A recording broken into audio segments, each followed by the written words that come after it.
First, a short introduction to A Letter from Santa Claus by Mark Twain. Samuel Clemens, better known as Mark Twain, was very enamored with his daughter Susie and remained so up to her untimely death at age 24 in 1896. In 1875, at the age of 3, she had written her first letter to Santa Claus. As a writer and loving father, Twain couldn't stand for his young daughter to feel like her work went unheard. So he penned the following letter, "My dear Susie Clemens, from the man in the moon himself."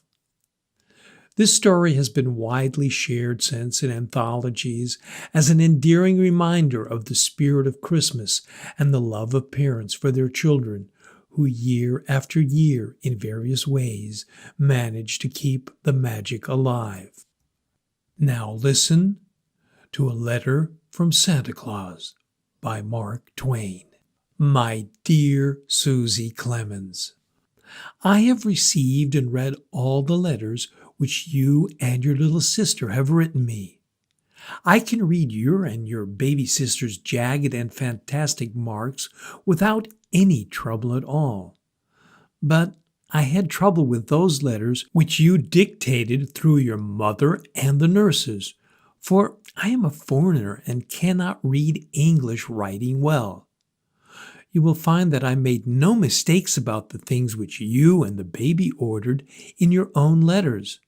I went down your chimney at midnight when you were asleep and delivered them all myself, and kissed both of you too. But there were 1 or 2 small orders which I could not fill because we ran out of stock. There was a word or two in your mamma's letter which I took to be a trunk full of doll's clothes. Is that it?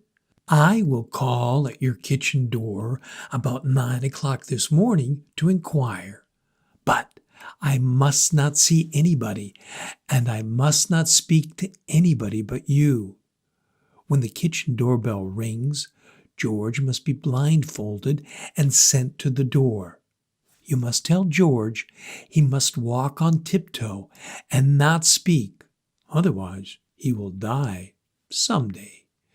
Then you must go up to the nursery and stand on a chair or the nurse's bed and put your ear to the speaking tube that leads down to the kitchen.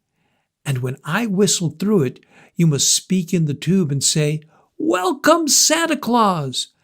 Then I will ask you whether it was a trunk you ordered or not. If you say it was, I shall ask you what color you want the trunk to be. And then you must tell me every single thing in detail which you want the trunk to contain. Then, when I say, "Goodbye and Merry Christmas to my little Susie Clemens," you must say, "Goodbye, good old Santa. I thank you very much." Then you must go down to the library and make George close all the doors that open into the main hall, and everybody must keep still for a little while. I will go to the moon and get those things, and in a few minutes I will come down the chimney that belongs to the fireplace, that is in the hall, if it is a trunk you want, because I couldn't get such a thing as a trunk down the nursery chimney, you know. If I should leave any snow in the hall, you must tell George to sweep it into the fireplace, for I haven't time to do such things. George must not use a broom, but a rag, else he will die someday. If my boot should leave a stain on the marble, George must not wholly stone it away. Leave it there always in memory of my visit. And whenever you look at it or show it to anybody, you must let it remind you to be a good little girl. Whenever you are naughty and someone points to that mark which your good old Santa Claus's boot made on the marble, what will you say, little sweetheart? Goodbye for a few minutes till I come down to the world and ring the kitchen doorbell. Your loving Santa Claus, whom people sometimes call the Man in the Moon.